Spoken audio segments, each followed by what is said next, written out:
وَأَنزَلْنَا إِلَيْكَ الْكِتَابَ بِالْحَقِّ مُصَدِّقًا لِمَا بَيْنَ يَدَيْهِ مِنَ الْكِتَابِ وَمُهَيْمِنًا عَلَيْهِ فَاحْكُم بَيْنَهُم بِمَا أَنزَلَ اللَّهُ وَلَا تَتَّبِعْ أَهْوَاءَهُمْ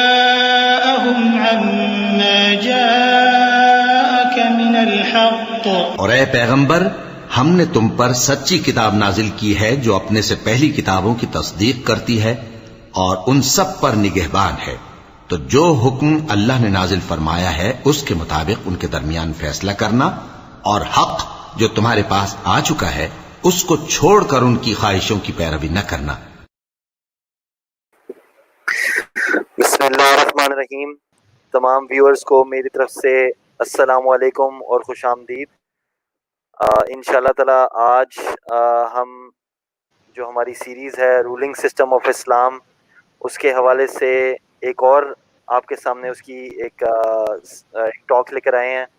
اور اس سے پہلے ہم مختلف شعبوں کے بارے میں ڈسکس کر چکے ہیں۔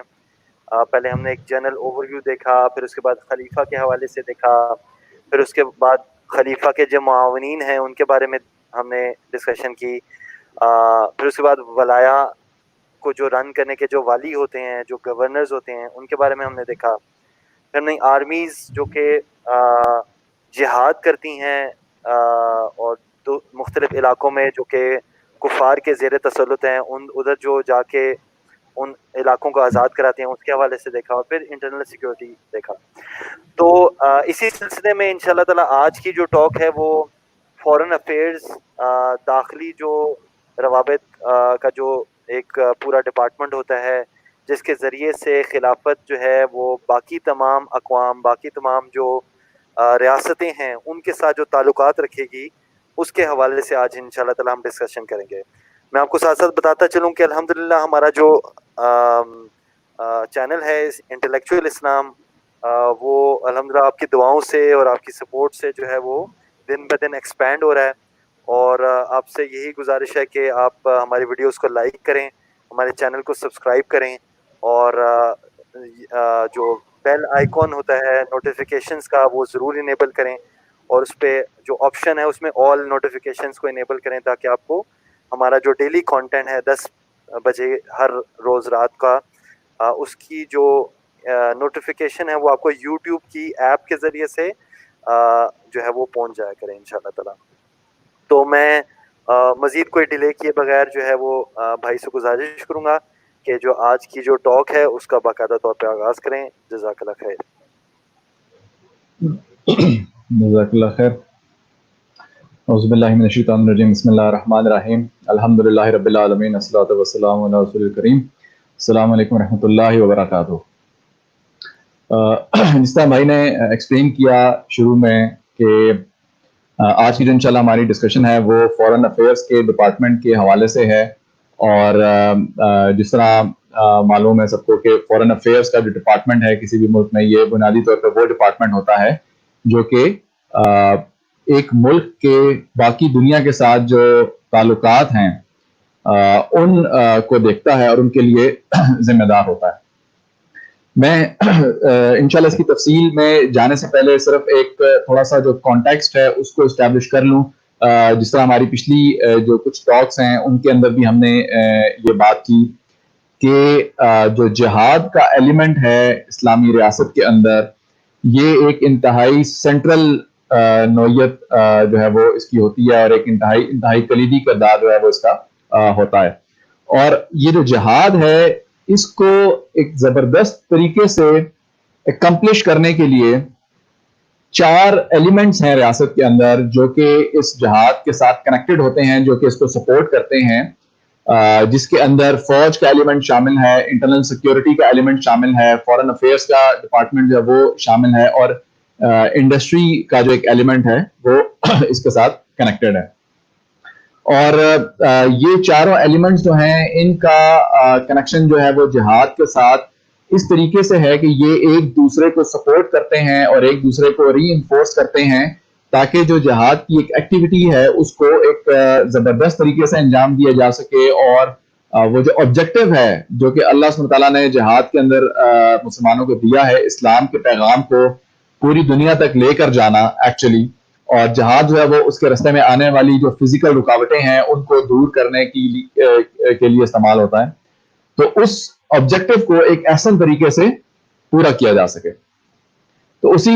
سلسلے میں جو ہماری پچھلی 2 ٹاکس تھیں جس کے اندر ہم نے جو فوج کا کردار تھا جہاد کے اندر، ہم نے اس کے اوپر ایک ڈسکشن جو تھی وہ کی، اور ہم نے دیکھا کہ کس طریقے سے جو فوج ہے وہ جہاد کو سپورٹ کرنے کے لیے ایک انسٹیٹیوشن کے طور پہ استعمال ہوتی ہے، یا اسلام کی دعوت کو لے کر جانے کے لیے۔ پھر اسی طرح جو انٹرنل سیکیورٹی کی ایک ڈسکشن تھی جو کہ لاسٹ ٹائم ہم نے کی، اس کے اندر ہم نے یہ ڈسکشن کی کہ کس طریقے سے اگر اندرونی طور کے اوپر ایک ریاست جو ہے وہ سٹیبلائز نہیں ہوگی، اس کے اندر استحکام نہیں ہوگا، تو بیرونی معاملات کو دیکھنا اس کے لیے مشکل ہو جاتا ہے، کیونکہ ظاہری سی بات ہے کہ اگر آپ انٹرنلی سٹیبل نہیں ہیں، انٹرنلی سیف نہیں ہیں، اور ڈومیسٹک پرابلمز ہیں وہ آپ کے لیے موجود ہیں سنبھالنے کے لیے، تو پھر لازمی بات ہے کہ جو حکمران ہیں ان کی جو پوری کی پوری توجہ ہے وہ اندرونی معاملات کے اوپر ہوتی ہے، اور بیرونی معاملات جو ہیں وہ نہیں دیکھ پاتے۔ تو اس وجہ سے یہ جو دونوں ڈپارٹمنٹس ہم نے ڈسکس کیے، فوج اور انٹرنل سیکیورٹی، یہ اس جہاد ہی کے ایلیمنٹ کو اسٹرینتھن کرنے کے لیے ہیں، تاکہ انٹرنلی اسلامی ریاست جو ہے وہ اسٹیبلائزڈ ہو، اس کے اندر استحکام موجود ہو، داخلی طور پہ امن و امان جو ہے وہ قائم ہو، اور فوج کا جو ایلیمنٹ ہے وہ باہر کی جو فزیکل ایکٹیویٹیز ہیں ان کے اوپر فوکس کر سکے۔ اسی سلسلے میں انشاءاللہ آج ہم ڈسکشن کریں گے فورن افیئرس کا جو ڈپارٹمنٹ ہے اس کے حساب سے، اس کے حوالے سے، کہ جو فورن افیئرس کا جو ڈپارٹمنٹ ہے بیسیکلی یہ وہ تھرڈ ایلیمنٹ ہے ان چاروں ایلیمنٹس میں سے جو کہ جہاد کو سپورٹ کرنے کے لیے ایک اہم کردار ادا کرتا ہے۔ جس طرح ہم سب کو معلوم ہے کہ بیسیکلی جو مسلمانوں کی خارجہ سیاست ہے، اسلامی ریاست کی جو خارجہ سیاست ہے، جس کو مسلمان خلیفہ کو اپوائنٹ کر کے ریئلائز کرتے ہیں، کیونکہ خلیفہ کی جو بیعت ہے اس کے اندر خاص طور پہ خلافت کے باہر اسلام کے پیغام کو پہنچانا دعوت اور جہاد کے ذریعے سے یہ خاص طور پہ اس کی بیعت کا حصہ ہوتا ہے، تو اس لیے خصوصی طور پہ خلیفہ جو ہے وہ اس کا ذمہ دار ہے۔ اس کا جو بنیادی مقصد ہے وہ مقصد ہی یہ ہے کہ اسلامی ریاست کے باہر اسلام اور مسلمانوں کے مفادات کا تحفظ کیا جائے، یعنی اسلامی ریاست کے اندر جس طرح خلیفہ اسلام کو نافذ کرتا ہے، اسی طرح وہ تمام معاملات تو خلیفہ کی اتھارٹی کے اندر موجود ہیں جو کہ ڈومیسٹک افیئرز کے اندر شامل ہیں، اسلام کا جہاں پہ نفاذ ہو رہا ہے۔ لیکن اس خلافت کے بارڈرز کے باہر، اس علاقے کے باہر جہاں پہ اسلام کا نفاذ ہو رہا ہے، اس علاقے کے جو باہر کا علاقہ ہے جو کہ باقی پوری دنیا ہے، یہ وہ بیرونی دنیا ہے جس کے ساتھ تعلقات کو اسٹیبلش کرنا اور جس کے ساتھ اسلام کی دعوت کو پریزنٹ کرنا، جس کے آگے اسلام کو اور مسلمانوں کو پروٹیکٹ کرنا، اور اسلام اور مسلمانوں کی مفادات کو پروٹیکٹ کرنا، اسلامی ریاست کے مفادات کو پروٹیکٹ کرنا،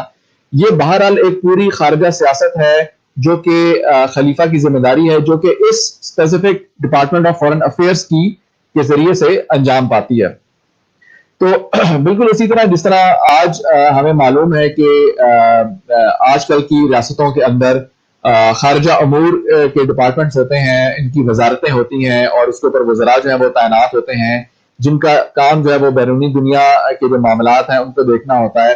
اسی سے ملتی جلتی شکل جو ہے وہ فورن افیئرس کے ڈپارٹمنٹ جو کہ خلافت کے اندر موجود ہوتا ہے اس کی بھی ہوتی ہے، سوائے اس کے کہ اس کے کچھ طریقہ کار جو ہے وہ مختلف ہوتے ہیں، وہ اسلام کی بنیاد کے اوپر اپنے تمام کام جو ہے وہ سر انجام دیتا ہے۔ تو اسی طرح جس طرح معاہدات کیے جاتے ہیں دوسرے ملکوں کے ساتھ، اگر آپ کی کسی ملک کے ساتھ جنگ چل رہی ہے تو جنگ بندی کا فیصلہ کیا جاتا ہے، یا اس کو جنگ بندی کا معاہدہ جو ہے اس کو کیا جاتا ہے۔ اگر آپ کسی کے ساتھ نیگوشیٹ کر رہے ہیں، ٹرمز اینڈ کنڈیشنز کسی ملک کے ساتھ سیٹل ڈاؤن کر رہے ہیں، سفیروں کا ایک ایلیمنٹ ہے جو کہ انٹرنیشنل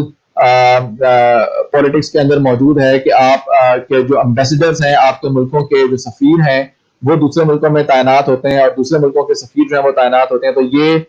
کام جو ہے وہ ڈپارٹمنٹ آف فورن افیئرس کے ذمہ ہے، ان سفیروں کو اپوائنٹ کرنا، یا سفیروں کو ریجیکٹ کرنا، یا سفیروں کو دوسرے ملکوں کے سفیروں کو اپنے ملک سے بے دخل کرنا۔ پھر اسی طرح اگر کسی ایک ملک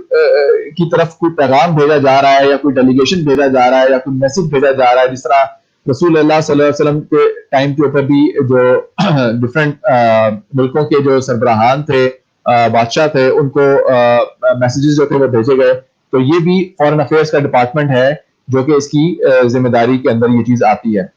پھر اسی طرح اگر کسی ملک کا سفارت خانہ جو ہے وہ خلافت کے اندر موجود ہے، یا خلافت کا سفارت خانہ جو ہے وہ کسی دوسرے ملک کے اندر موجود ہے، تو جو کونسل خانے ہیں یا سفارت خانے ہیں ان کو مینج کرنا بھی جو فارن افیئرس کا ڈپارٹمنٹ ہے اسی کا کام ہے اور اسی کی ذمہ داری ہے. تو اس طریقے اس حوالے سے ہم یہ دیکھ سکتے ہیں اور ہم اس کو انڈرسٹینڈ کر سکتے ہیں کہ جو عالمی دنیا کے اندر، ایک عالمی سیاست کے اندر جو ایک ریاست کے انسٹرومنٹس ہوتے ہیں، جو ایک ریاست کے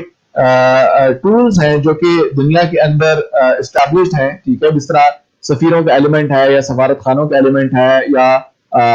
معاہدات کا ایلیمنٹ ہے، ڈیلیگیشنز کا ایلیمنٹ ہے، جو کہ رسول اللہ صلی اللہ علیہ وسلم کے ٹائم پر بھی ہوتے تھے اور ان سے پہلے بھی یہ چیز ہوتی تھی، اور آج کل کی دنیا کے اندر بھی یہ چیز جو ہے وہ ہمیں نظر آتی ہے. تو یہ وہ ایکٹیویٹی ہے اور یہ وہ سارے کے سارے معاملات ہیں جن کو خلافت کے باہر آرگنائز کیا جاتا ہے، یا جو باہر کے ممالک ہیں ان کے ساتھ ریلیشن شپ کی بنیاد کے اوپر آرگنائز کیا جاتا ہے. تو اس تمام معاملات کو دیکھنے کے لیے خلافت کے اندر یہ ایک الگ سے ڈیڈیکیٹڈ ڈپارٹمنٹ ہے جو کہ موجود ہوتا ہے، جو کہ ڈائریکٹلی جس کو خلیفہ جو ہے وہ سپروائز کرتا ہے، اور اس کی تمام جو ایکٹیویٹی ہے وہ خلیفہ ہی کے ڈیسیژن کی بنیاد کے اوپر کی جاتی ہے. پھر اس چیز کو سمجھنا جو ہے، میں سمجھتا ہوں کہ ایک انتہائی اہم چیز ہے کہ وہ کیا اینگل ہے اسلام کا جس بنیاد کے اوپر یہ جو ڈپارٹمنٹ ہے یہ ایکچولی آپریٹ کرتا ہے. کیونکہ ڈیفینیٹلی کسی بھی ملک کی جو خارجہ سیاست ہے وہ اس کے نظریات کی بنیاد کے اوپر ہوتی ہے. تو آج کل کے جو خارجہ امور کے جو ڈپارٹمنٹس ہیں یا جو وزارتیں ہیں، وہ آج کل کی جو ریاستیں ہیں ان کے جو تصورات ہیں ان کی بنیاد کے اوپر آپریٹ کرتی ہیں. بالکل اسی طرح جو اسلام کا خارجہ تعلقات کا ڈپارٹمنٹ ہے، یہ ایک اسلام کے جو تصورات ہیں اور اسلام کے جو نظریات ہیں ان کی بنیاد کے اوپر یہ اپنے تمام کے تمام معاملات جو ہیں وہ چلاتا ہے اور ان کو آرگنائز کرتا ہے. اور چونکہ ہم یہ سمجھ سکتے ہیں، اور ہم نے جیسا ڈسکشن کی میں نے آپ کے سامنے رکھی کہ اس ڈپارٹمنٹ کے جتنے معاملات ہیں وہ تمام کے تمام باہر کی دنیا سے متعلق ہیں. تو اس کا مطلب یہ ہے کہ وہ تمام کے تمام اسلام کے احکامات جو کہ اسلامی ریاست کا باہر کی دیگر ریاستوں کے ساتھ جو تعلق ہے اس کے ساتھ متعلق ہیں. یعنی relation ship of an Islamic state with other states. یہ جو ریلیشن شپ سے متعلق جو احکامات ہیں وہ احکامات ہیں جو کہ اس ڈپارٹمنٹ کی پوری ایکٹیویٹی کی بنیاد بنتے ہیں، اور اسی کی بنیاد کے اوپر جو پورا کا پورا اپریٹس ہے اس ڈپارٹمنٹ کا وہ آرگنائز ہوتا ہے. اور پھر اسی کی بنیاد کے اوپر اس ڈپارٹمنٹ کے ساتھ کنیکٹڈ جو داخلی امن کا ڈپارٹمنٹ ہے یا جو فوج کا ڈپارٹمنٹ ہے وہ اسی ریلیشن شپس اور انہی ڈیسیژنز کے ساتھ ہارمونائز ہو کر پوری کی پوری جو جہاد کی جو ایکٹیویٹی ہے اس کو کنڈکٹ کیا جاتا ہے. تو اس لیے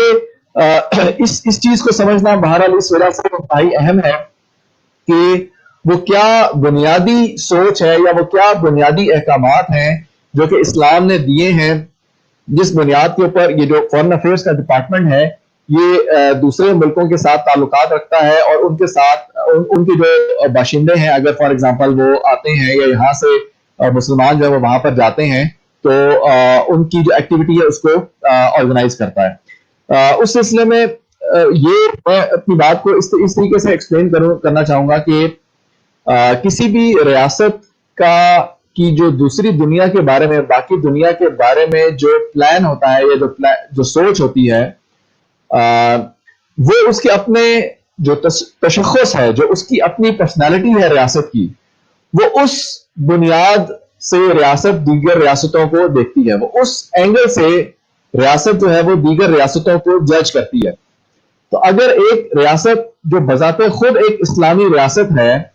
تو وہ اس ہی اینگل سے باقی ریاستوں کو دیکھے گی کہ کیا باقی ریاستیں اسلامی ہیں یا غیر اسلامی ہیں. یا اگر ہم ایک سیکولر اسٹیٹ کی بات کریں تو وہ باقی دنیا کی ساری جو ریاستیں ہیں اس کو اپنے تشخص کے اگینسٹ بینچ مارک کرے گی، وہ اس کو اپنی پرسنالٹی کے اگینسٹ بینچ مارک کرے گی کہ اگر ایک ریاست ایک سیکولر آئیڈیا کیری کرتی ہے تو جو دوسری ریاستیں ہیں کیا وہ اسی آئیڈیولوجیکل پلیٹ فارم کے اوپر الائن ہیں، کیا وہ اسی آئیڈیالوجی کو کیری کرتی ہیں یا وہ اس کے علاوہ کسی اور کانٹراڈکٹنگ آئیڈیالوجی کو کیری کرتی ہیں.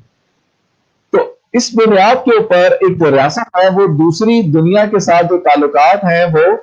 اسٹیبلش کرتی ہے اور ان کو ڈیفائن کرتی ہے، اور جو پورا فورن افیئرز کا جو پھر اپریٹس ہے وہ اسی تھنکنگ کے گرد ایکٹیویٹ کا ہوتا ہے. تو بالکل اسی طرح اگر ہم اسلامی ریاست کی بات کریں تو اسلامی ریاست جس اینک سے پوری دنیا کی دیگر ریاستوں کو دیکھتی ہے وہ یہ ہے کہ جو ڈیفینیشن اسلام نے ہمیں دی دارالاسلام اور دارالکفر کی، تو یہ دارالاسلام اور دارالکفر کی یہ وہ دو سیگریگیشنز ہیں یا یہ وہ دو ریالٹیز ہیں جن دو ریالٹیز کے اندر اسلامی ریاست دنیا کے تمام ممالک کو ڈیوائیڈ کرتی ہے، اور اسی ڈویژن کی بنیاد کے اوپر ان کے ساتھ جو ریلیشن شپس ہیں ان کو آرگنائز کیا جاتا ہے اور اسی حساب سے ان ریاستوں کے ساتھ معاہدات کیے جاتے ہیں اور ان کو ڈیل کیا جاتا ہے. تو اگر ہم اس کی تھوڑی سی تفصیل میں جائیں کہ دارالاسلام اور دارالکفر کی کیا انڈرسٹینڈنگ ہے، تو دارالاسلام وہ علاقہ ہے یا وہ جگہ ہے جہاں پر اسلام کا نظام نافذ ہے اور جس کی امان اور جس کی جو اتھارٹی ہے وہ مسلمانوں کے پاس ہے. یہ دو وہ لوازمات ہیں جو کہ اگر کسی جگہ پر پورے ہوں تو اس جگہ کو دارالاسلام کہا جاتا ہے، اور اگر وہ کسی جگہ پر پورے نہ ہوں تو پھر وہ جگہ دارالاسلام نہیں بلکہ دارالکفر کہلاتی ہے. تو اس سلسلے میں ایک بہت عام فہم کنفیوژن جو کہ سوال بھی شاید کئی لوگوں کے ذہن میں اٹھتا ہے کہ اگر لوگ جو مسلمان ہیں ایک علاقے میں رہ رہے ہیں، اگر میجورٹی تعداد ایک علاقے میں رہنے والوں کی مسلمان ہے اور وہ میجورٹی مسلم کنٹری ہے تو کیا وہ دارالاسلام نہیں ہے؟ اس کا جواب ہے نہیں، اور اس کی وجہ یہ ہے کہ جو نظام ہے ایک ملک کا، جو قوانین ہیں جو ایک ملک میں نافذ ہو رہے ہیں ان میں، اور جو وہ رعایا ہے جس کے اوپر وہ نافذ کیے جا رہے ہیں اس میں فرق ہے. یہ دو الگ چیزیں ہیں. تو جو رعایا ہے وہ مسلمان بھی ہو سکتی ہے اور وہ کافر بھی ہو سکتی ہے، اور جو نظام ہے وہ اسلام کا بھی ہو سکتا ہے اور وہ کفر کا بھی ہو سکتا ہے. تو اس چیز سے کوئی فرق نہیں پڑتا کہ جو رعایا ہے وہ میجورٹی مسلمان ہے یا کافر ہے. یعنی فرق نہ پڑنے سے میری مراد یہ ہے کہ جو دارالاسلام کی جو ڈیفینیشن ہے وہ اس چیز کے اوپر انحصار نہیں کرتی. یہ ایک الگ سچویشن ہے، ٹھیک ہے. جو دارالاسلام ہے وہ اس چیز کے اوپر ڈیفائن کیا جاتا ہے کہ کیا ایک جگہ کے اندر، ایک علاقے کے اندر جو نظام نافذ ہو رہا ہے، جو قوانین نافذ ہو رہے ہیں وہ اسلام کے ہیں یا غیر اسلامی ہیں، اور ان قوانین کو نافذ کرنے والے جو لوگ ہیں جن کے پاس یہ اختیار ہے اور اس علاقے کی جو سیکیورٹی ہے، کیا اس کے اوپر جو لوگ اختیار رکھتے ہیں وہ مسلمان ہیں یا غیر مسلم ہیں. تو جس طرح مکہ کے اندر ہمیں نظر آتا ہے کہ جو نظام تھا وہ اسلام کا نہیں تھا، بلکہ وہ جو قریش تھے ان کی اپنی مرضی سے، قریش کے جو سردار تھے دارالندوہ میں بیٹھ کر جو فیصلے کرتے تھے ان کی مرضی سے معاملات جو تھے وہ آرگنائز ہوتے تھے. تو نظام اسلام کا نہیں تھا. لیکن جب یہی مسلمان مکہ سے ٹریول کر کے، ہجرت کر کے مدینہ چلے گئے تو ہم مدینہ کو دارالاسلام کہتے ہیں. یہی مسلمان جب مکہ میں تھے تو دارالاسلام نہیں تھا. یہی مسلمان جب مدینہ چلے گئے تو وہ دارالاسلام ہو گیا. حالانکہ دونوں جگہ پر مسلمان تو اتنے ہی تھے، مسلمانوں کی تعداد تو اتنی ہی تھی، لیکن جو چیز فرق پڑ گئی مکہ سے مدینہ میں، جس طرح باقی ٹاکس کے اندر بھی ہم نے سیرت کی ٹاکس میں بھی ڈسکشن ہے، وہ نظام تھا اسلام کا جو کہ چینج ہو گیا. تو یہاں سے جو ایک علاقہ ہے وہ دارالکفر سے دارالاسلام میں کنورٹ ہو گیا. تو بالکل اسی طرح جو اسلامی ریاست کا خارجہ امور کا ڈپارٹمنٹ ہے، جو فورن افیئرس کا ڈپارٹمنٹ ہے، وہ دنیا کی تمام ریاستوں کو دارالاسلام اور دارالکفر کے اندر کیٹیگرائز کرتا ہے، اور اس بنیاد کے اوپر جو تعلقات ہیں وہ اسٹیبلش ہوتے ہیں. تو دارالاسلام اور دارالکفر یہ وہ دو سیگریگیشنز ہیں جس کی بنیاد کے اوپر اسلامی ریاست دنیا کے باقی تمام ریاستوں کو ایویلویٹ کرتی ہے یا جج کرتی ہے، اور اس کی بنیاد کے اوپر جو ریلیشن شپس ہیں وہ اسٹیبلش کیے جاتے ہیں. اچھا، اب میں اس کو اگر تھوڑا سا مزید آگے لے کر چلیں ڈسکشن کو، تو جو دارالکفر ہے اس کو بھی 3 مختلف کیٹیگریز میں ڈیوائڈ کیا جا سکتا ہے، اور جو چوتھی کیٹیگری وہ دارالاسلام، تو یہ ٹوٹل 4 کیٹیگریز ہوگی. جہاں تک دارالاسلام کا تعلق ہے تو دارالاسلام وہ جگہ ہے جہاں پر اسلام نافذ ہو رہا ہے. تو یہ وہ علاقہ ہے ڈیفینیٹلی جس کے اوپر اسلام چونکہ نافذ ہو رہا ہے، تو جو نافذ کرنے والی اتھارٹی ہے وہ خلیفہ کی اتھارٹی ہے جو کہ اسلام کو نافذ کر رہی ہے. تو یہ معاملہ خارجہ امور میں آتا ہی نہیں. ٹھیک ہے، یعنی کہ جس علاقے کے اوپر اسلام نافذ ہو رہا ہے یہ وہ علاقہ ہے جو کہ دارالاسلام کا حصہ ہے، اور جو کہ انٹرنل یعنی ریاست کے اندر. پھر اس کے علاوہ وہ والے علاقے،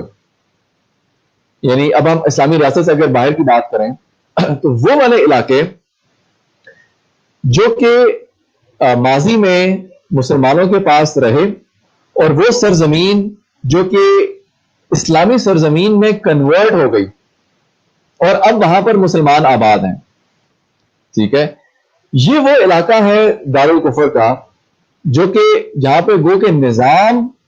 تو غیر اسلامی ہے، جہاں پر نظام تو اسلام کا نہیں ہے، لیکن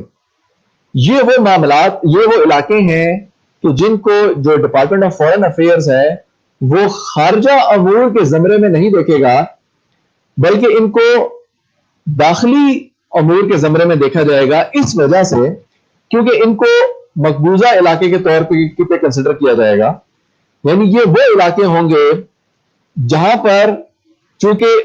یہ وہ زمین ہے جو کہ جس کے اوپر ایک دفعہ اسلام نافذ ہو چکا اور وہ اسلامی سرزمین میں کنورٹ ہو گئی،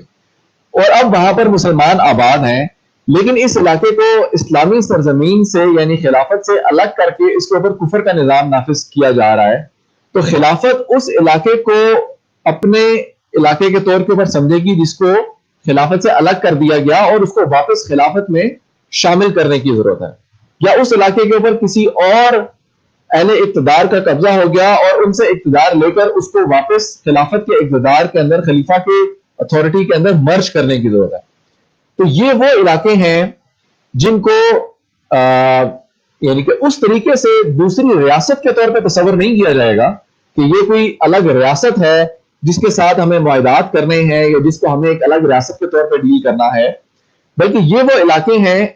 دارالکفر کے جن کو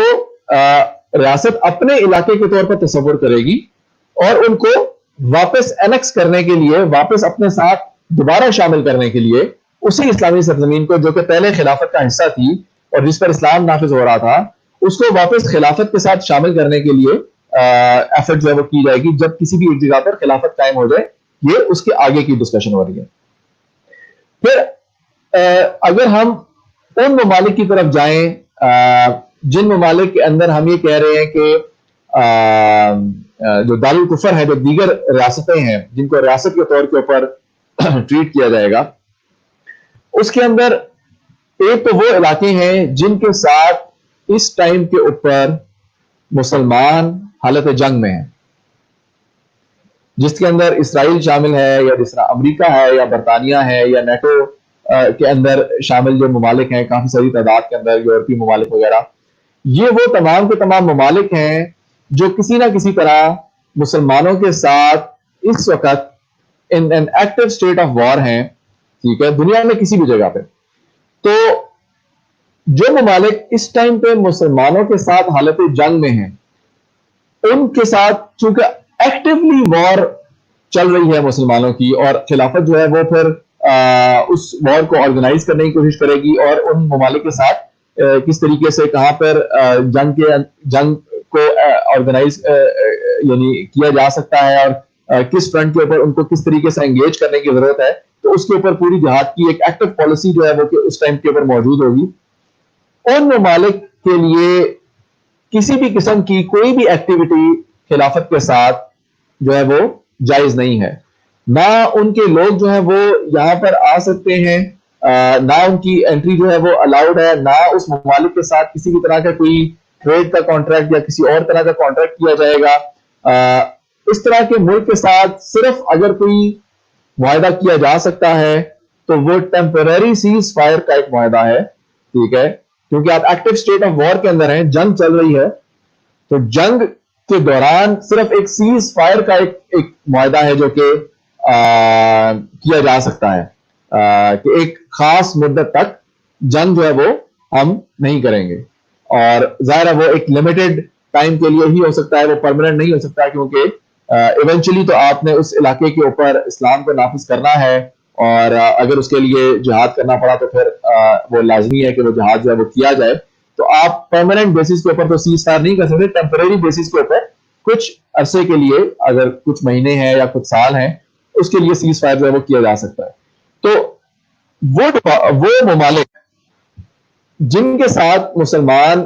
ایکٹیو اسٹیٹ آف وار کے اندر ہیں، ان ممالک کے ساتھ کسی قسم کا کوئی لین دین، کوئی ایکسچینج آف پرسنلز یا کوئی سفارت خانے، قونصل خانے یا اس طرح کی کوئی چیز جو ہے وہ نہیں ہوگی. کوئی ٹریڈ ایگریمنٹ جو ہے وہ ان کے ساتھ نہیں ہوں گے، اور ان کے ساتھ صرف ٹیمپرری جنگ بندی کا معاہدہ ہو سکتا ہے، اس کے علاوہ کوئی چیز نہیں ہو سکتی. تو یہ تو ریالٹی ہے ان ممالک کی،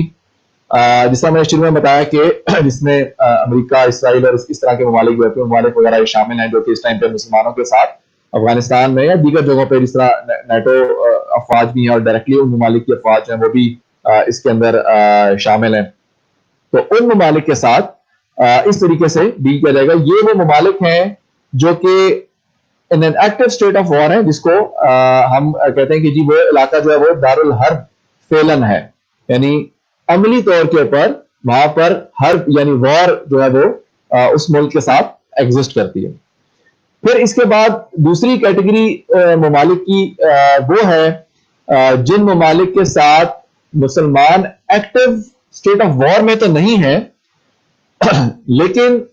وہ ممالک ایسے ہیں جن سے بہرحال جنگ کا ایک پوٹینشیل خطرہ جو ہے وہ موجود ہے. وہ اس وجہ سے بھی ہو سکتا ہے کہ وہ ممالک جو ہیں وہ جو ایکٹیو وار والے ممالک ہیں ان کے الائنس کے اندر موجود ہیں، ان کے حمایتی ممالک ہیں، یا وہ ان کے ساتھ کچھ اس طرح کے ایگریمنٹس کے اندر شامل ہیں، یا وہ کسی لیول کی سپورٹ جو ہے وہ ان کو دیتے ہیں اور اسٹرانگ ممالک ہیں. کوئی بھی اس طرح کی وجہ ہو سکتی ہے، لیکن بہرحال آپ کو یعنی کہ یہ معلوم ہے کہ ان کے اندر ایک پوٹینشیل بھی ہے جنگ کرنے کا، اور ان کی طرف سے جنگ جو ہے وہ ہو بھی سکتی ہے اس طرح کی سچویشن کے اندر. تو پوٹینشیل بیلیجرنٹ جو ممالک ہیں جن کو دارالحرب حکمن کہہ سکتے ہیں کہ ان کے اوپر جو حکم ہے وہ دارالحرب کا ہی بہرحال اپلائی ہوتا ہے، یعنی اس ریاست کا جس کے ساتھ آپ حالت جنگ کے اندر ہیں. تو یہ وہ ممالک ہیں جن کے ساتھ کچھ لمیٹڈ لیول کی جو ایکٹیویٹی ہے وہی الاؤڈ ہوگی، اور اس ایکٹیویٹی کو مینج کرنا اور آرگنائز کرنا جو فارن افیئرس کا جو ڈپارٹمنٹ ہے اسی کا کام ہے، کیونکہ یہ ساری کی ساری جو اسٹڈی ہے انٹرنیشنل ایرینا کی، یہ جو ساری کی ساری انڈرسٹینڈنگ ہے کہ کس ملک کون سا جو ملک ہے اس ٹائم پہ وہ کس کیٹیگری کے اندر فال کرتا ہے اور کس ملک کے ساتھ کس لیول کی ایکٹیویٹی چل رہی ہے. تو جتنی یہ جو ایکٹیویٹی ہے جو ہم ممالک کے ساتھ جس کی ہم بات کر رہے ہیں، ڈفرینٹ کیٹیگریز کے ممالک، اس کیٹیگرائزیشن کی بنیاد کے اوپر ہی actually department of foreign affairs کا کام ہے کہ وہ اس کو آرگنائز کرے اور اس کو مینج کرے، تاکہ کوئی انوانٹیڈ ایکٹیویٹی جو کہ اسلام نے الاؤ نہیں کی کسی ایسے ملک کے ساتھ جو اسلام نے الاؤ نہیں کی، تو وہ ایکٹیویٹی نہ کنڈکٹ ہو. تو یہ آرگنائزیشن جو ہے اسٹیبلش کرنا وہ ڈپارٹمنٹ آف فارن افیئرس کا کام ہے. تو جو دارالحرب حکمن ہے، جو پوٹینشیل بیلیجرنٹ ممالک ہیں جن کے ساتھ یہ پوٹینشلی پاسبل ہے کہ وہ ایک جنگ جو ہے وہ شروع ہو سکتی ہے کسی بھی وقت. تو یہ وہ ممالک ہیں جن کے ساتھ ایگزیکٹلی وہ ٹریٹمنٹ تو نہیں کیا جائے گا جو کہ ان ممالک کے ساتھ ہے جن کے ساتھ ایٹ وار ہیں ایکٹیولی، لیکن بہرحال ایک انتہائی محتاط طریقے کے ساتھ ان کے ساتھ انگیج ہوا جائے گا. اور اگر فار ایگزامپل یہاں سے کوئی شخص خلافت کے اندر انٹر ہونا چاہتا ہے تو اس کو اسپیشل پرمیشن کی اجازت ہوگی اور اس کو یعنی کہ پراپر ویزا ایشو کیا جائے گا. اس کو ویزا چاہیے ہوگا خلافت میں انٹری کے لیے، اسپیشل پرمیشن چاہیے ہوگی خلافت میں انٹری کے لیے، جس کے بغیر وہ ٹریول نہیں کر سکتا یا خلافت میں انٹر نہیں ہو سکتا. تو اس لیے یہ وہ ایڈمنسٹریشن ہے جو کہ یہ وہ پرمیشن ہے جو کہ ڈپارٹمنٹ آف فارن افیئرس کے تھرو ہی رائٹ ہوگی اور اسکروٹنی کی جائے گی کہ اچھا یہ کون شخص ہے، وہاں پر کیا اس کی سچویشن ہے، کس پوزیشن کے اندر اس ریاست کے اندر یہ رہتا ہے یا آپریٹ کرتا ہے، اور یہاں پر کس کام سے آ رہا ہے، کیا مقصد ہے، کتنے ٹائم کے لیے آ رہا ہے. ٹھیک ہے. اور پھر جس طرح ہم نے ایک انٹرنل سیکورٹی کے اندر ڈسکشن کی تھی کہ جو پوٹینشیل بیلیجرنٹ اسٹیٹ کے ساتھ اگر لوگ آتے ہیں تو ان کے اوپر ایک چیک اینڈ بیلنس رکھنا، ان کے اوپر نظر رکھنا، یہ ایک اہم کام ہے جو کہ پھر انٹرنل سیکورٹی کے جو ڈپارٹمنٹ ہے اس کو انفارم کر کے اس کو ہینڈ اوور کر دیا جائے گا کہ جی یہ ایک شخص ہے جو کہ باہر سے ایک ایسے ملک سے آیا ہے جو کہ دارالحرب حکمن ہے، تو اس لیے اس کے اوپر یہ رولز ہیں وہ اپلائی ہوں گے اور اس کے لیے یہ رسپانسبلٹیز ہیں جو کہ اس کے ساتھ ریاست نے ایگزیکیوٹ کرنی ہے، چیک اینڈ بیلنس رکھنا ہے، اس کے اوپر نظر رکھنا اور اس کی جو ایکٹیویٹیز ہیں ان کو دیکھتے رہنا. تو یہ بہرحال ایک ہے، لیکن اس کے علاوہ یعنی کہ یہ الاؤڈ نہیں ہے کہ کوئی بھی شخص جو ہے وہ جب دل چاہے وہ اسلامی ریاست کے اندر جو ہے وہ آ جائے. تو بہرحال ایک اسپیشل پرمیشن جو ہے وہ چاہیے ہوگی. اور یہ بھی جو ممالک ہیں ان کے ساتھ بھی اس طرح کا جو ہر طرح کا کوئی ایگریمنٹ جو ہے وہ نہیں کیا جائے گا، although کہ یعنی کہ لمیٹڈ اسکیل کی جو ایکٹیویٹی ہے بالکل وہ ہو سکتی ہے. لیکن جو تیسری کیٹیگری کے جو ممالک ہیں جو کہ دارالحرب نہیں ہیں، کیونکہ ان کے ساتھ مسلمان ایکٹیولی وار کے اندر انگیج نہیں ہے اور نہ ہی فی الحال ان کی طرف سے کوئی ایسا خطرہ ہے کہ وہ مسلمانوں کے اوپر حملہ کر دیں گے، کیونکہ وہ چھوٹے ممالک ہیں اور یا وہ طاقتور ممالک نہیں ہیں، غیر مسلم ممالک جو ہیں، تو اس وجہ سے ان سے کوئی خطرہ نہیں ہے. تو یہ وہ ممالک ہیں جن کے ساتھ مختلف طرح کے جو معاہدات ہیں وہ کیے جا سکتے ہیں اور جن کے ساتھ ایک جو سفارت خانے ہیں وہ اسٹیبلش کیے جا سکتے ہیں، امبیسڈر جو ہیں وہ اپوائنٹ کیے جا سکتے ہیں یا ایکسچینج کیے جا سکتے ہیں. یہ وہ ممالک ہیں جن کے سٹیزنز کو فریلی خلافت میں آنے کی اجازت بھی ہوگی، اس کے لیے ان کو کوئی اسپیشل پرمیشن جو ہے وہ درکار نہیں ہوگی اور وہ سمپل اپنی آئیڈینٹیفیکیشن کو ریکارڈ کروا کے خلافت کے اندر جو ہے وہ وداؤٹ اسپیشل ویزا یا وداؤٹ ویزا جو ہے وہ انٹر ہو سکتے ہیں. تو بہرحال یعنی یہ اسی طرح کے جو ممالک ہیں ان کے ساتھ پھر جو اچھی ہمسائیگی کی بنیاد کے اوپر جو ریلیشن شپس ہیں وہ اسٹیبلش کیے جا سکتے ہیں یا ٹریڈ کی جو ریلیشن شپس ہیں وہ اسٹیبلش کیے جا سکتے ہیں. اگر کوئی یعنی اس طرح کی ایکسچینج آف ٹیکنالوجی ہے تو وہ کی جا سکتی ہے. تو ان کے ساتھ یعنی کہ اس طرح کا ٹریٹمنٹ نہیں ہوگا جس طرح ان ممالک کے ساتھ ہے جو کہ جن کے ساتھ مسلمان حالت جنگ میں ہیں. ان کے ساتھ ایک ڈفرینٹ نوعیت کا ایک نیوٹرل ٹریٹمنٹ جو ہے وہ کیا جا سکتا ہے. لیکن اس چیز کو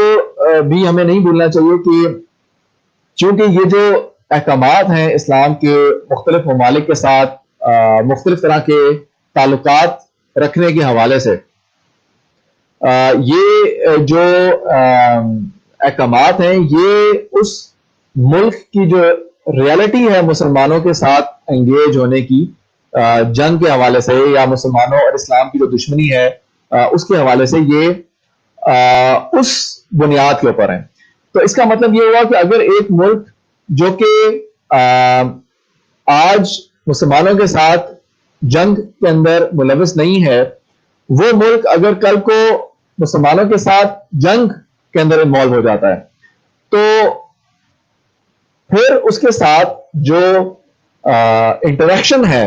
وہ چینج ہو جائے گا، اور اس انٹریکشن کی چینج کو ایڈمنسٹر کرنا اور آرگنائز کرنا ڈپارٹمنٹ آف فارن افیئرس کا کام ہے. ٹھیک ہے، یعنی ڈپارٹمنٹ آف فارن افیئر جو ہے وہ اس ریگولیشن کو پھر چینج کر دے گا یا رول کو چینج کر دے گا جو کہ کانٹریکٹس اس ملک کے ساتھ ایگزسٹ کرتے ہیں یا ان پروگرس ہیں، اور جو لوگ وہاں سے یہاں پر آ رہے ہیں یا جو آلریڈی لوگ جو ہیں وہ یہاں پر موجود ہیں. یعنی مثال کے طور پر اگر آپ ایکٹیو اسٹیٹ آف وار میں چلے جاتے ہیں تو پھر یہ عین ممکن ہے کہ اس ملک کے جو لوگ یہاں پر موجود ہیں ان کو جو خلافت ہے وہ واپس بھیج دے، ڈپورٹ کر کے واپس بھیج دے، یا اگر وہ یا ان کے اوپر جو اسپائنگ ہے اس کو اسپیشلی یعنی کہ جو انٹرنل سیکورٹی کا جو ڈپارٹمنٹ ہے اس کے ساتھ کوآرڈینیٹ کر کے ان کے اوپر اسپائنگ کو شروع کر دیا جائے. تو اس لیے یہ جو چینج ہے افیئرس کی دوسرے ممالک کے ساتھ، جو ریلیشن شپ کا جو چینج ہے بیسڈ آن دس ڈیفینیشن کہ جو ریالٹی ہے مسلمانوں کی اس دارالکفر کے ساتھ انگیج ہونے کی، وہ کیا ریالٹی ہے، اس بنیاد کے اوپر جو ڈپارٹمنٹ آف فارن افیئرز ہے وہ انٹرنل سیکورٹی کو کے ساتھ ایک لائزون کر کے اس کے ساتھ کوآرڈینیٹ کر کے ان اسلام کے جو احکامات ہیں ریلیٹو ان کو اسٹیبلش کرے گا. اور پھر یعنی یہ جو ڈیفینیشن ہے یہ ڈیفینیٹلی اس لیے بھی ضروری ہے اسٹیبلش کرنا ڈپارٹمنٹ آف فارن افیئرس کے لیے انٹرنیشنل اسٹڈی کی بنیاد کے اوپر، کیونکہ اور بھی اسلام کے احکامات اس طرح ہجرت کے جو احکامات ہیں وہ اس کے ساتھ کنیکٹڈ ہیں. تو ڈیفینیٹلی اس کانٹیکسٹ کے اندر بھی یہ ضروری ہے کہ اس ڈیفینیشن کو اسٹیبلش کیا جائے کہ کون سے جو ممالک ہیں اس ٹائم پہ مسلمانوں کے ساتھ وہ ایکٹیو اسٹیٹ آف وار میں ہیں، کون سے پوٹینشیل بیلیجرنٹ ہیں، اور کون سے وہ ہیں جو کہ اس ٹائم پہ دارالحرب وہ نہیں ہیں بلکہ عمومی طور پہ دارالکفر ہے. اچھا، اس کے بعد اگلے ایک کانسیپٹ کی طرف چلتے ہیں. جس طرح میں نے شروع میں بھی تھوڑی سی بات کی اور میں نے اس چیز کی طرف اشارہ کیا کہ جو خارجہ امور ہیں، دعوت اور جہاد ہے، یہ وہ معاملہ ہے جس کے اوپر اسپیسیفکلی خلیفہ کو بیعت دی جاتی ہے جب اس کو خلیفہ کے طور پہ کے اوپر پوزیشن کے اوپر اپوائنٹ کیا جاتا ہے بیعت نقاب میں. تو بیعت نقاب میں جس طرح اندرونی طور کے اوپر ڈومیسٹیکلی یعنی اسلامی ریاست کے اندر اسلام کا نفاذ اس کا سبجیکٹ میٹر ہوتا ہے، بالکل اسی طرح اسلامی ریاست کے باہر اسلام کے پیغام کو دنیا تک لے کر جانا، یہ یعنی دعوت اور جہاد، یہ بھی اس کا سبجیکٹ میٹر ہوتا ہے. تو یہ بیعت چونکہ خلیفہ کو ڈائریکٹلی دی جاتی ہے اور یہ خلیفہ کی جو ذات ہے اس ذات کے ساتھ یہ کانٹریکٹ کیا جاتا ہے. تو اس وجہ سے جیسے پہلے بھی جہاد کے اندر بھی ہم نے یہ ڈسکشن کی کہ خلیفہ کے لیے جائز نہیں ہے کہ وہ جہاد کا جو معاملہ ہے اس کو کسی اور شخص کو ڈیلیگیٹ کر کے اس معاملے سے مطمئن ہو کے بیٹھ جائے. اس کو اس معاملے کو ڈائریکٹلی سپروائز کرنا ہے. گو کہ یہ اس کے لیے جائز ہے کہ وہ اس کے اندر جو انڈیویجول معاملات ہیں، انڈیویجول ٹاسکس ہیں، ڈفرینٹ انڈیویجول ایکٹیویٹیز ہیں یا رسپانسبلٹیز ہیں، وہ فردن الگ الگ کسی شخص کو ڈیلیگیٹ کر سکتا ہے اور اپوائنٹ کر سکتا ہے لوگوں کو، جس طرح وہ امیر جہاد اپوائنٹ کر سکتا ہے یا ڈفرینٹ ملکوں کے ساتھ ڈیل کرنے کے لیے امبیسڈرز ہیں ان کو اپوائنٹ کر سکتا ہے. لیکن اوور آل یہ چیز جو ہے وہ خلیفہ کے پاس ہے. تو بالکل اسی طرح جو خارجہ سیاست ہے اسلامی ریاست کی، جو ریلیشن شپس کو آرگنائز کرنا ہے دیگر ریاستوں کے ساتھ، یہ سوللی اسلامی ریاست کی ذمہ داری ہے، یہ اسٹیٹ کی رسپانسبلٹی ہے. یہ کوئی بھی نان اسٹیٹ ایلیمنٹس یا نان اسٹیٹ ایکٹرز یہ کام نہیں کر سکتے، یہ جائز نہیں ہے ان کے لیے کام کرنا. جس طرح آج کی ریالٹی کے اندر ہمیں نظر آتا ہے کہ اگرچہ ریاستوں کے اندر یا جمہوری ریاستوں کے اندر ایک ڈپارٹمنٹ یا ایک وزارت اس کام کے لیے مختص کی جاتی ہے جو کہ خارجہ امور کی وزارت ہوتی ہے یا جس طرح اسٹیٹ ڈپارٹمنٹس ہیں، لیکن ان ڈپارٹمنٹس کے علاوہ بھی لوگ ہوتے ہیں جو کہ مختلف ریاستوں کے ساتھ انڈرسٹینڈنگز بلڈ کرتے ہیں، ان کے ساتھ ریلیشن شپس آرگنائز کرتے ہیں، یا پھر ریاست کے ریلیشن شپس کو آرگنائز کرنے کے لیے ایک انڈیویجول لیول کے اوپر ایک اسپیسیفک ایجنڈا کے تحت فیسیلیٹیشن پرووائڈ کرتے ہیں. اور یہ وہ لوگ ہوتے ہیں جو کہ فورن افیئرس کے ڈپارٹمنٹ کے اندر تو موجود نہیں ہوتے، یا فورن افیئرس کی ذمہ داری ریاست کی طرف سے ان کو نہیں دی جاتی، لیکن پھر بھی ہمیں نظر آتا ہے کہ امریکہ کے ساتھ اگر ڈیل کرنی ہے یا برطانیہ کے ساتھ ڈیل کرنی ہے یا سعودی عرب سے بات کرنی ہے تو یہ ایلیمنٹس جو ہے وہ ایکٹیولی اس کے اندر پارٹیسپیٹ کرتے ہیں اور اس ڈیل کا یا اس ریلیشن شپ کا کہ آرگنائز کرنے کے اندر ایک رول جو ہے وہ پلے کرتے ہیں. اسلامی ریاست کے اندر یہ بالکل بھی جائز نہیں ہے کسی بھی فرد کے لیے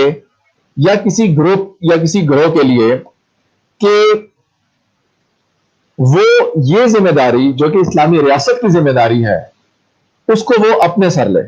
یا وہ خود سے اس کے اندر بغیر ریاست کی اجازت کے اپنا رول پلے کرنا شروع کر دیں. اور وہ اس لیے کیونکہ جو اسلامی ریاست ہے، خلیفہ جس کا ذمہ دار ہے، یہ اس کو ذمہ داری دی گئی ہے اسلام کے احکامات کو نافذ کرنے کی اور اسلام کے احکامات کو دنیا تک لے کر جانے کی. تو اسلام کے احکامات چاہے وہ خلافت کے اندر نافذ ہونے ہیں، چاہے وہ خلافت کے باہر ان کے اوپر عمل درآمد ہونا ہے، یعنی جو اسلامی ریاست کے تعلقات ہیں دیگر ممالک سے وہ اسلام کے احکامات کی بنیاد کے اوپر آرگنائز ہوتے ہیں. تو یعنی اگر دارالحرب جو ہے اس کے ساتھ کوئی بھی ایکٹیویٹی جو ہے وہ نہیں کی جا سکتی، یا وہ ممالک جن کے ساتھ آپ ایکٹیو اسٹیٹ آف جن کے ساتھ آپ کی کوئی جنگ نہیں ہے ان کے جو لوگ ہیں وہ ایکسچینج کیے جا سکتے ہیں، یا جن کے ساتھ آپ اسٹیٹ آف وار کے اندر ہیں ان کے ساتھ جنگ بندی کا معاہدہ کیا جا سکتا ہے. تو یہ وہ سارے احکامات ہیں اسلام کے جو کہ ہمیں نظر آتے ہیں رسول اللہ صلی اللہ علیہ وسلم کی سیرت مبارکہ سے، اور اس کے بعد جو صحابہ کرام کا دور تھا، خلفاء راشدین کا، صحابہ کرام کا، اس دور سے. تو یہ اصل میں اسلام کے احکامات ہیں جو کہ اسلامی ریاست کے باہر کے جو ریلیشن شپس ہیں ان سے متعلق ہیں، جن کو ڈپارٹمنٹ آف فورن افیئرز نے آرگنائز کرنا ہے ریاست کے بہاف کے اوپر. تو جو ڈپارٹمنٹ آف فورن افیئرز ہے یہ اسلامی ریاست کے بہاف کے اوپر اسلامی ریاست کا ایک ایلیمنٹ ہوتے ہوئے ان کو آرگنائز کرتا ہے، ان اسلام کے احکامات کو، جس کی ذمہ داری بیعت کے ذریعے سے خلیفہ کو دی گئی ہے جو کہ ریاست کا ذمہ دار ہے. تو ایکچولی یہ خلیفہ کی اور اسلامی ریاست کی ذمہ داری ہے جن کو بیعت کے ذریعے سے یہ ٹرانسفر کی گئی ہے کہ انہوں نے اسلام کو آرگنائز کرنا ہے ریاست کے اندر اور ریاست کے باہر. تو کسی اور جس طرح ہمیں مطلب ایسی احادیث ملتی ہیں بہت ساری جس میں رسول اللہ صلی اللہ علیہ وسلم جو تھے انہوں نے مسلمانوں کے معاملات کو آرگنائز کرنے کے لیے خلفاء کی بات کی، مسلمانوں کے ایشوز کو مینج کرنے کے لیے حکمران کا جس میں ذکر آیا، جس طرح جو یہ نبی صلی اللہ علیہ وسلم کی حدیث ہے جس میں رسول اللہ صلی اللہ علیہ وسلم نے فرمایا کہ کانت بنو اسرائیل رسوم الانبیاء، بنی اسرائیل کی جو سیاست تھی وہ انبیاء کیا کرتے تھے. جب ایک نبی کی وفات ہو جاتی تو اس کے بعد دوسرا نبی آ جاتا ہے، میرے بعد کوئی نبی نہیں ہوگا بلکہ خلفاء ہوں گے جو کثرت سے ہوں گے. یہ حدیث ہم نے اکثر سنی ہوئی ہے بہت ساری ڈسکشنز کے اندر. یہ جو حدیث ہے جس میں رسول اللہ صلی اللہ علیہ وسلم نے فرمایا کہ جو سیاست تھی وہ انبیاء کیا کرتے تھے اور میرے بعد کوئی نبی نہیں ہوگا اور خلفاء ہوں گے جو کثرت سے ہوں گے، تو رسول اللہ صلی اللہ علیہ وسلم نے اس چیز کو بہت کلیئرلی ڈیفائن کر دیا ہمارے لیے کہ مسلمانوں کے جو معاملات کو مینج کرنا ہے وہ خلفاء کا کام ہے یا وہ حکمران کا کام ہے. تو اس کا مطلب یہ ہوا کہ اگر دیگر ریاستوں کے ساتھ ریلیشن شپس کو آرگنائز کرنا ہے اور دیگر ممالک کے ساتھ انڈرسٹینڈنگز بلڈ کرنی ہے یا ان کے ساتھ معاہدات کرنے ہیں یا ان کے ساتھ دیگر جو افیئرز ہیں ان کو مینج کرنا ہے اور ان کو ڈیل کرنا ہے،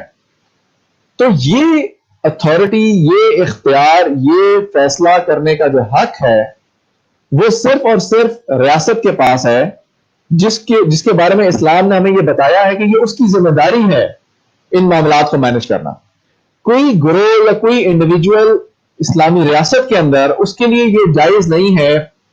کہ وہ ایک ہڈن ہینڈ کا رول پلے کرے یا وہ اسٹیبلشمنٹ کا ایک رول پلے کرے اور اس طرح کی جو کمیونیکیشنز ہیں اسلامی ریاست کے باہر دیگر ممالک کے ساتھ تعلقات ان کو اسٹیبلش کرے۔ تو اس ریالٹی کو ایکسپلین کرتے ہوئے پھر شاید ایک شخص کے ذہن میں یہ سوال اٹھ سکتا ہے کہ چونکہ سیاست ایک ذمہ داری ہے، ایک مقدس کام ہے جو کہ اسلام کے اندر صرف ریاست نے نہیں کرنا بلکہ عوام نے اور سیاسی جماعتوں نے بھی کرنا ہے، تو پھر اگر کوئی فرد یا کوئی سیاسی جماعت کسی دوسرے ملک کے ساتھ کوئی ریلیشن شپ یا کوئی انٹریکشن نہیں کر سکتی، تو پھر جو اسلام کی سیاست کے احکامات ہیں اور اسلام کی جو سیاست ہے وہ کس طریقے سے اس کے جو احکامات ہیں ان کو انجام دے گی کہ وہ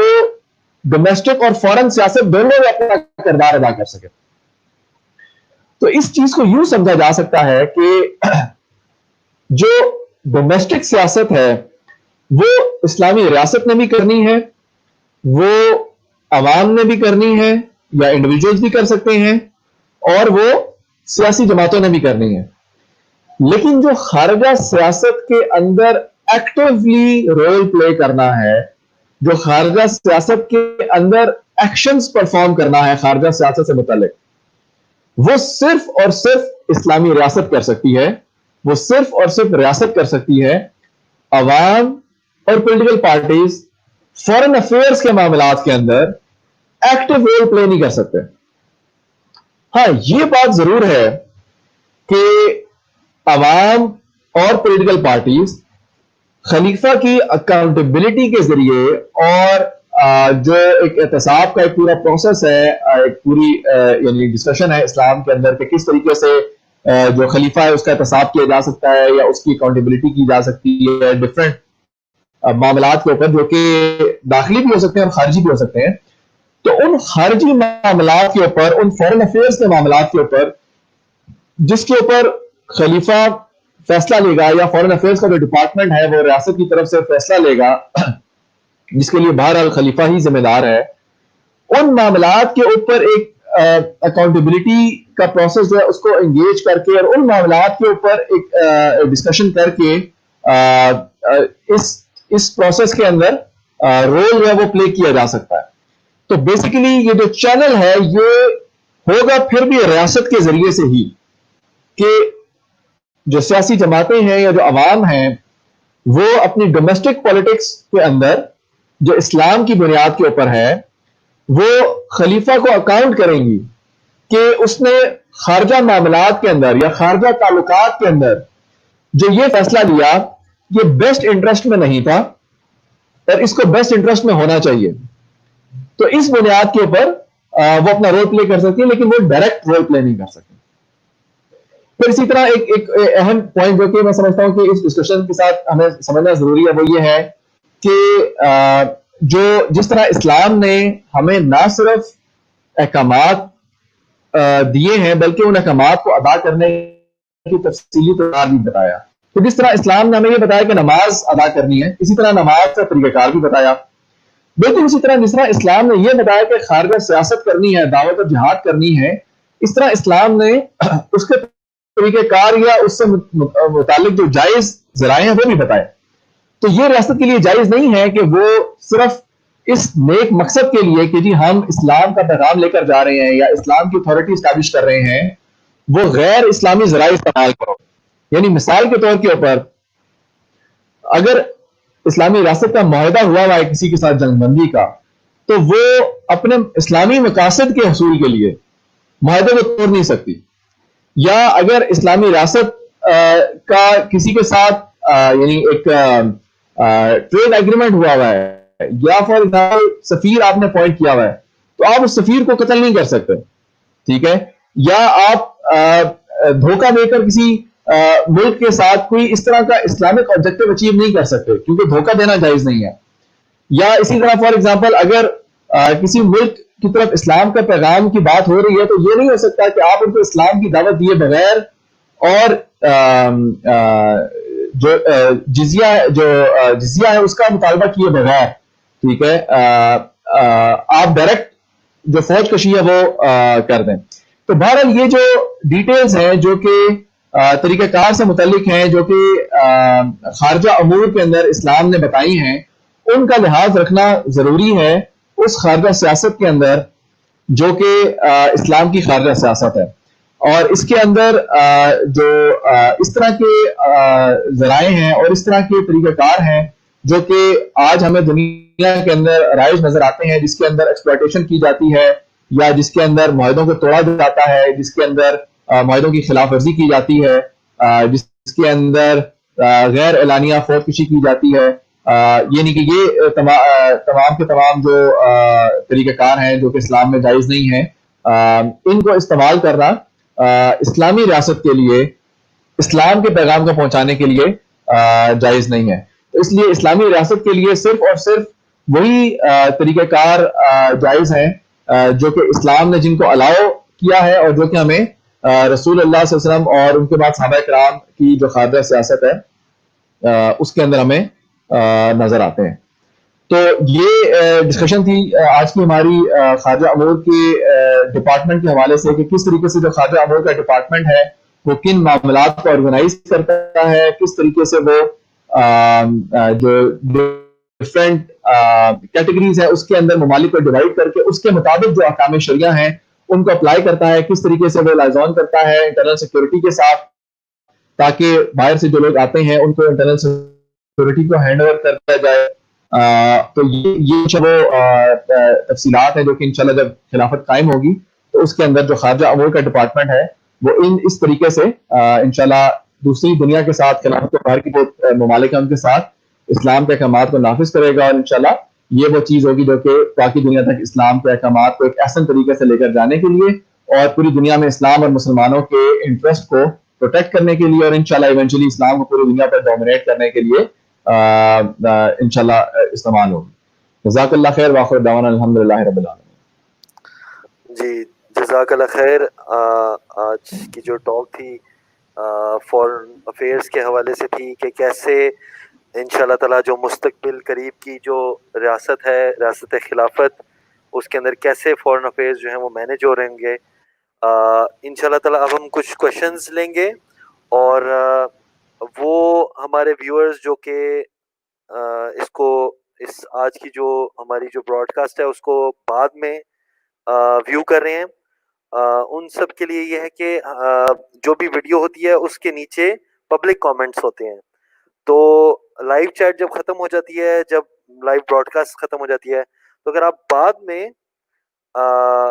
کوئی کوشچن پوچھنا چاہتے ہیں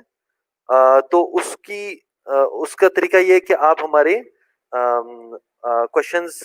پبلک کامنٹس میں پوچھ لیں. تو انشاءاللہ تعالی ہماری جو ٹیم ہے وہ ہر وقت جو ہے وہ یہ مانیٹر کرتے رہتے ہیں کہ کہاں پہ کوشچن جو ہے وہ کس ویڈیو کے اوپر کس نے کامنٹ یا کوشچن کیا ہے, اور